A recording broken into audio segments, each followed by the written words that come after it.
Кочевые бригады, ЧУМ, Крайний Север. На канале Ямал-Медиа вышел новый фильм о жизни коми-оленевода в Ямало-Ненецком автономном округе. Главные герои 11 лет назад оставили тундру и переехали в поселок. Но дух кочевников остался навсегда. Юлия Момотова одной из первых увидела эти кадры. Данила и Елена Филипповы – коми-оленеводы. Долгое время их жизнь была посвящена лишь тундре. Но 11 лет назад семья Филипповых уехала из ЧУМа в отпуск, а осенью вернуться в родное место им уже не удалось. Мы ехали в отпуск из ЧУМа в поселок, а осенью приехали оленеводы и привезли плохую весть. Наши нарты с ЧУМом и всеми вещами подрал медведь. Практически ничего не сохранилось, только один нюк забрали. После потери дома семье оленеводов было принято решение переехать на постоянное место жительства в село Белоярск Приуральского района. Но полностью попрощаться с оленеводческой жизнью они все же не смогли, поэтому построили возле села новый ЧУМ. Кочевать перестали, вот и поставили его рядом с поселком. Сюда можно с детьми приехать. Зимой на снегоходе можно хоть куда проехать, а летом на лодке уже сложнее. Поэтому ЧУМ поставили у речки. Жизнь в поселке и в ЧУМе совершенно разная. Сельчане, у которых нет ЧУМа, все равно выезжают на природу попить чай на свежем воздухе. Дома вкус у чая совершенно другой. Жена Данила Филиппова, Елена, выросла в поселке. О кочевой жизни мало что знала, научилась с охотой и стала ЧУМ-мастерицей. Мы сюда не так часто приезжаем.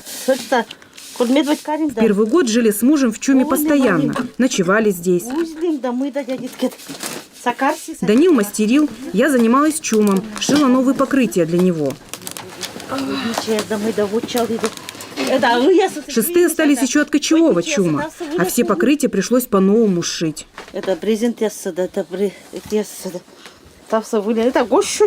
ЧУМ у нас летний, но стоит он круглый год.